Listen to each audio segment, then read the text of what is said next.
Today's conversation is using storytelling as a content creation strategy.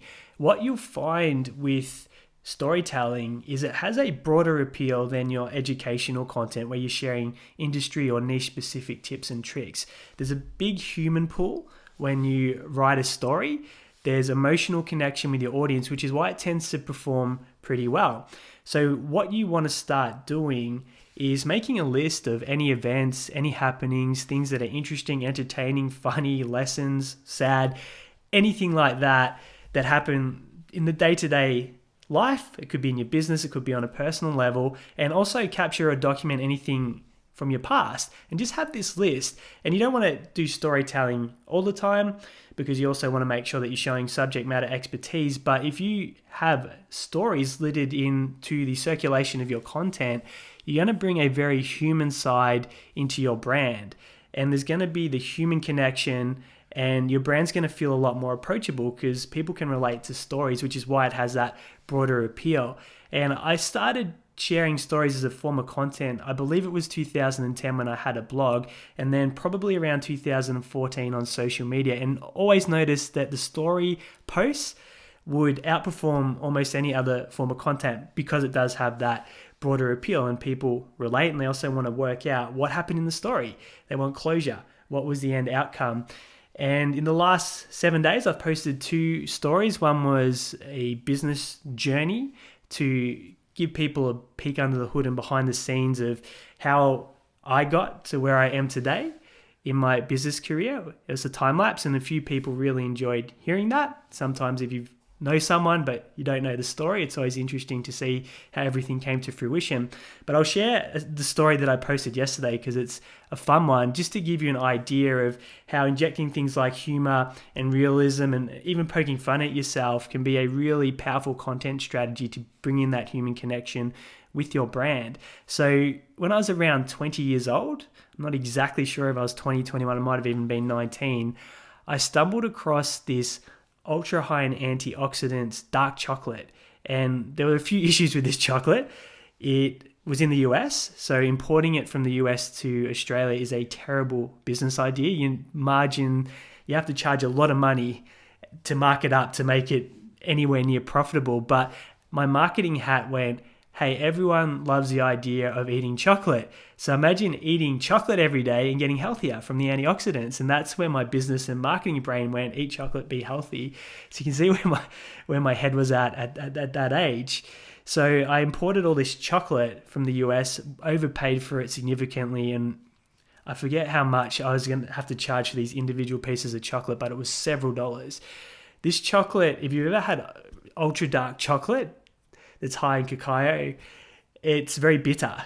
And this chocolate tasted terrible. And very few people would be able to palate it, let alone eat it every single day. So I got this chocolate and I was all excited, and then tasted it and went, oh, this is not good. And I've likened it to dirt. It tasted like dirt, and some would argue that that's giving dirt a compliment. Anyway, I couldn't sell any of this chocolate to anyone in my family. I couldn't even get a sympathy buy from my mum and dad or my brother. That's how bad this chocolate was. So I've got all this stock sitting at home. Anyway, I thought, okay, this business venture clearly isn't going to work. So I got all this chocolate. So I took it into the tea room of the company that I was working for at that point in time, and I put it on the tea room table. And I had a sign, free chocolate, take as much as you want. This chocolate was so bad that no one would even take the chocolate away for free with the free samples. So this is why this story brings me so much joy. So what ended up happening was I ultimately had to eat all my own stock.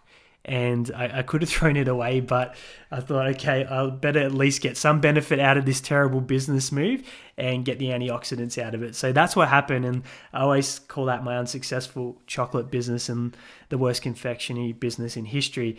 And that naturally, the way I wrote it on social media, got a lot of people doing the laughing reaction and a few comments from friends and family who remember that venture fondly. And it brings me great joy.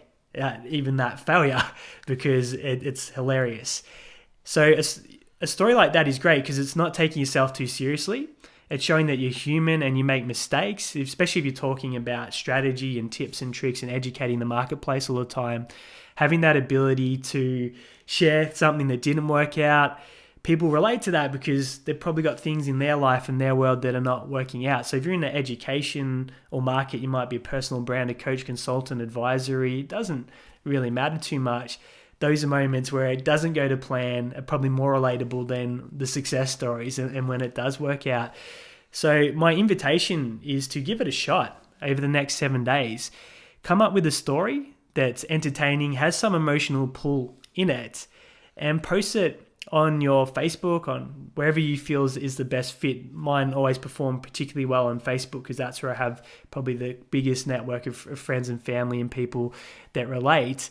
And just see how that goes compared to other posts that you've put out recently. I think you'll be pleasantly surprised about the amount of interaction, engagement, and comments that you get. And then go, okay, if I know that storytelling strategy is there, I'm going to pull it out once a fortnight, once a month, whatever frequency you feel is appropriate, just to keep bringing that fun and human side into the brand. And as you become more relatable and more approachable and more real, you find that it actually helps with the monetization side of your business. And my goal, just to give you a little peek under the hood of the strategy I'll be using from a story perspective. So I tend to post 6 to 7 times a week. There's a combination of reels in short form content, written posts, and engagement posts. That could be educational, social proof, lessons learned, tips and tricks, clients results, a blend of all that. But once a week now, I'm going to have a story post where I share something that's happened in the business that's entertaining, or something in my life, or something from my past that I think will build a deeper connection. And when you do that and you get that wider reach, it actually puts you on the map and on the radar, which actually helps your other content. Because if people have interacted and engaged with the story, when you put out your next piece of content, which might be more appropriate to the business and to solving the problems for your target clients, the algorithm is more likely to show that to the people that have just interacted with your story, because they're going, oh, they're reacting to Aaron over here on Facebook. Let's show them the next thing and see how they react to that. So it can actually help you get your other forms of content more exposure to that audience. So start doing some storytelling and just see how that shakes up and changes the performance and the human side of your business.